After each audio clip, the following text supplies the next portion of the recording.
Salut à tous, Steve, supporter of Marseille. On va débriefer ce match, 32e de finale, OM Valenciennes, hier après-midi. C'est parti.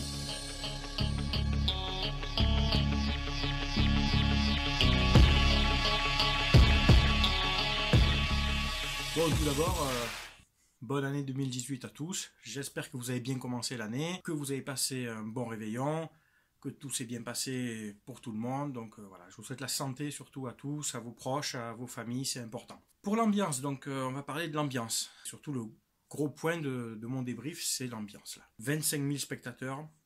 Alors en soi, 25 000, c'est beaucoup plus que certains stades de Ligue 1 qui ont des capacités de 35 000 ou plus, mais qui ne font jamais 25 000, sauf une fois par an quand ils nous reçoivent. Là, en l'occurrence, 25 000 sur Marseille, pour moi, je ne suis pas content. Il y a beaucoup de gens qui habitent Marseille, aux alentours, le dimanche après-midi, qui sont disponibles, qui ne travaillent pas et qui ont bien 5 € sur eux pour aller au stade. Je ne parle pas des gens comme moi qui vivons à plus d'1 heure de route et qui, comme moi, travaillons le dimanche. Il m'est difficile de me rendre à Marseille avant 17h. Donc pour le match de 17h, 19h, 21h, je peux y aller. 14h, j'étais carotte.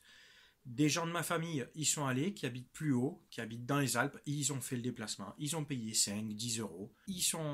Ils ont fait l'effort. C'est intolérable. Pour moi, je pointe du doigt. Voilà, je vous pointe du doigt. Si vous regardez cette vidéo, vous êtes de Marseille, que vous ne travaillez pas le dimanche, que vous êtes en capacité physique, bien sûr, j'entends, ni malade, ni handicapé pour se déplacer, d'aller au stade, honte à vous, les gars. Honte à vous. Vous mettez 200 €, 300 € pour aller voir OM PSG, mais pour mettre 5 € pour aller au MVA, sympa, un dimanche après-midi, moi, perso, j'aurais pu, j'y serais allé, il n'y a pas de problème.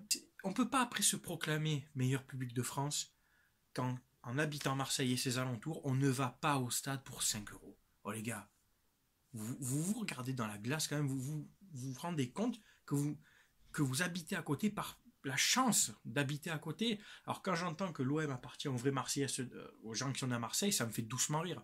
Parce que sur les 25 000 hier, je suis sûr qu'il y en a plus d'un tiers qui viennent hors Marseille. Et comme à chaque match d'ailleurs, comme moi quand j'étais abonné, que je venais tous les week-ends, et j'avais plus d'1 heure et demie de route, j'habitais aussi dans les Alpes. Donc arrêtez, me faites pas rire. Vous habitez Marseille, vous êtes à 2 rames de métro, 3 rames, vous pouvez y aller à pied, en voiture, ce que vous voulez, je m'en fous. Allez au stade. Allez au stade, n'allez pas dans les gros matchs. Ou alors ne prenez pas un abonnement juste pour louer, pour vous faire des thunes sur l'OM, si après vous vous en battez les couilles finalement du club. Achetez des maillots de l'OM. Achetez-en. Même en Chine, ce que vous voulez, mais achetez des maillots de l'OM déjà. Le vrai supporter, il a des maillots de l'OM. Il va au stade au moins quelques fois par an. Voilà, je suis déçu par ça. Alors, bravo 25 000 qui étaient sur place. Virage sud complet, super pour l'ambiance. Bravo à vous les gars. Gagner aux 3 quarts plein, c'est pas mal. Et un petit peu jambouin, donc voilà. Les 25 000 qui étaient là hier, donc des gens de ma famille, bravo à vous. Pour le match, Rudy Garcia, Mandanda dans les buts. Il a préféré mettre Mandanda pour en fait lui éviter une coupure trop longue de jeu. Si ce match-là avait été entre 2 matchs de Ligue 1, je pense que Pelé aurait joué. Là, Rudy Garcia avait voulu faire jouer Mandanda pour lui éviter une trop longue rupture de temps de jeu. Ça peut se concevoir.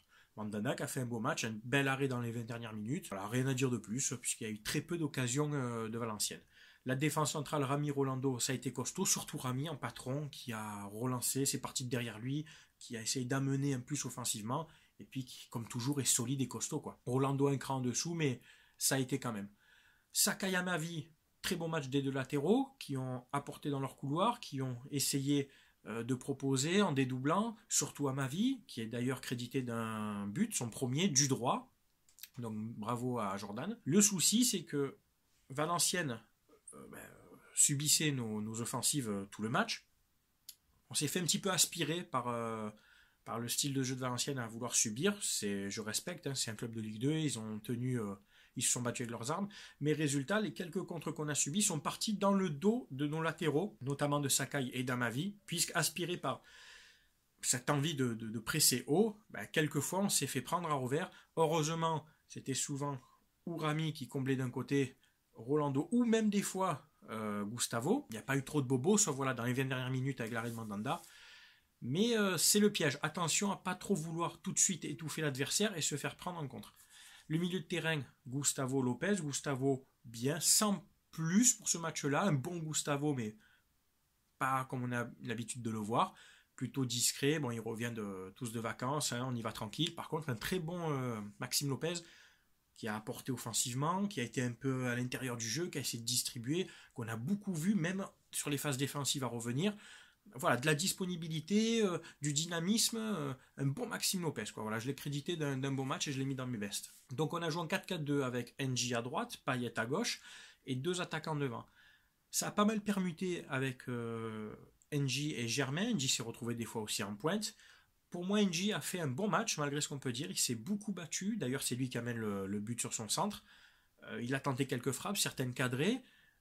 Il a proposé, il a percuté, pas mal de dribbles, bon, des fois un peu de déchets, mais de tous les attaquants, pour moi, ça a été le moins pire des 4. Entre Payet, Mitroglou, Germain et lui, j'en reviendrai sur les autres après, mais pour moi, NJ a fait quand même un match correct. Payet, c'est un peu toujours pareil, il attaque les matchs un peu tambour battant, il essaye de vite distribuer, il essaye de prendre de vitesse sur son couloir, mais au fil du match, ça s'atténue et puis jusqu'à disparaître des radars et une occasion en fin de match où on menait déjà 1-0 où il doit tuer le match, quoi.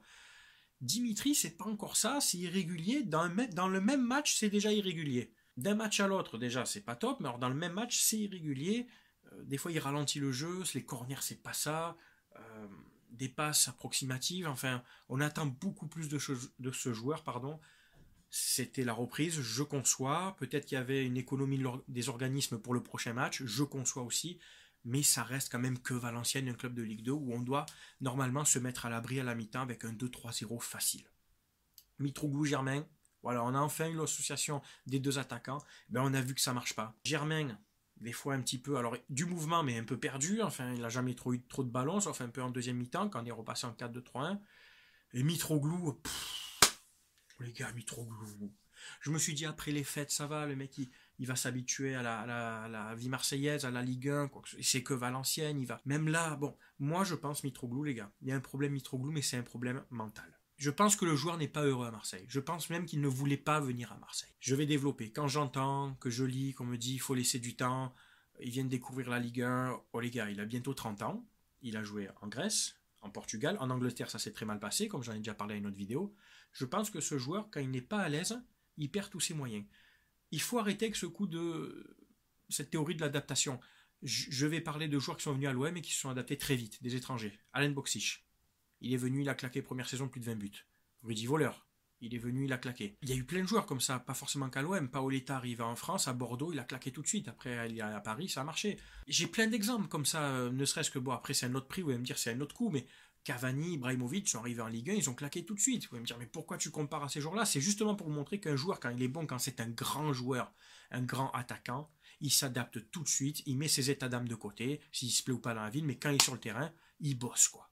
C'est comme si toi, tu changes de boulot, on te demande est-ce que tu veux bien changer de boulot avec une augmentation de salaire, hein. Bon, ok, ouais, mais je change de vie, ça me plaît pas trop, mais sur ton lieu de travail, tu dois faire ton boulot. Tu es payé pour faire ton boulot. Et lui, son boulot, c'est d'être offensif, de marquer des buts, et il n'y arrive pas. Il est très maladroit, beaucoup de déchets. J'ai vu qu'en première mi-temps, il était déjà essoufflé, alors qu'il a très peu couru. Non, il y a un problème, je pense, dans sa tête, et après, c'est ce qu'on appelle, c'est psychosomatique. Il est pas bien, et après, hop, les jambes, le corps ne suit plus, quoi. Donc je pense que soit il va falloir très très vite qu'il se remette en question, soit c'est un joueur qu'on va pas garder, quoi, parce qu'au prix où il a été payé, le prix qui coûte en salaire, et surtout, il joue, donc il prend la place de quelqu'un, et les occasions qu'il gâche, font que des fois, tu galères dans un match. Je m'explique. Ce match de Valenciennes, avec un attaquant, somme toute correct, hein, par exemple un Gomis, pas dit qu'à la mi-temps, il n'y ait pas déjà 2-0, et tu te mets à l'abri. Parce que tes joueurs derrière les milieux de terrain font le job, les défenseurs font le job, les ailiers font le job, tu as des occasions, et tu plantes pas. Au bout d'un moment, les joueurs derrière, pas qu'ils se découragent, mais ça use aussi, quoi. Tu fais les efforts et le mec devant qui doit finir, qui doit conclure, ne le fait pas. Ça reste des humains qui, au bout d'un moment, eux derrière se disent c'est usant, nous on fait les efforts, mais ça concrétise pas. C'est un peu, je vais schématiser, dans un restaurant. Tu as en cuisine le chef, les commis, tout ça, le mec qui fait les sauces, tout le monde bosse ensemble, et à la fin, le serveur mène le plat. À la fin, il conclut. Il a juste à mener le plat, voilà, de tout le travail qui a été fait en cuisine. Si à chaque fois qu'il mène le plat, il fait tomber l'assiette, mec, au bout d'un moment, les mecs derrière en cuisine, ils vont dire t'es bien gentil, mais nous on se lève un cul comme ça, nous on fait des plats, nous on te fait remonter des bons trucs, va au bout, porte-la cette assiette. Là c'est pareil, Mitroglou, porte-le ton but. Ça devient lassant de le voir jouer, ça devient usant. On voit que il sourit pas, qu'il est pas bien. Alors il y a eu 1 ou 2 matchs où il a essayé de se booster un peu, qu'il avait un petit peu de rage, mais c'est pas assez, quoi. C'est pas suffisant. Je souhaite pas forcément son départ, parce que je pense que la direction, un peu par fierté, par orgueil, ne va pas le laisser partir, sauf une offre mirobolante de Chine ou je ne sais où. Mais faut pas rêver, il va être là encore, je pense. J'en regrette énormément Gomis quand je vois jouer Mitroglou. En fait, même en jouant à deux avec Germain, ça met pas en valeur Germain parce que les ballons qu'il remise, les remise pas bien et Germain ne sait pas trop où se placer, quoi. Voilà ce que je pense de Mitroglou. C'est un problème. Pour moi, c'est un joueur qui ne se plaît pas à Marseille. Je le pense. C'est comme mon avis personnel. Vous êtes peut-être d'accord ou pas. Je respecte vos avis. Vous pouvez les mettre en commentaire, ce que vous pensez de son cas. Sinon, après les remplaçants, bon, je vais faire très vite. Anguissa fait une bonne rentrée, de la percussion, à essayer de redensifier ce milieu de terrain. Thauvin, bonne rentrée aussi, beaucoup de percussions, quelques percées, quelques frappes. Voilà, du bon Thauvin. Et puis Ocampos qui est rentré très peu de temps, donc non évalué, sans problème. On se dit à bientôt pour le prochain match de Ligue 1. Je crois, si je dis pas de bêtises, qu'on se déplace à Rennes. Donc voilà. Merci à tous pour ceux qui me suivent. Bienvenue sur ma page Facebook ou sur ma chaîne YouTube. Comme je vous le dis souvent, ici on parle foot, on est là pour échanger, pour débattre. C'est sympa, vous pouvez inviter vos amis, on parle ballon, il y a des connaisseurs. Et puis on est là pour essayer de relever le débat. Voilà. Bonne semaine à tous, à très bientôt. Ciao ciao tout le monde.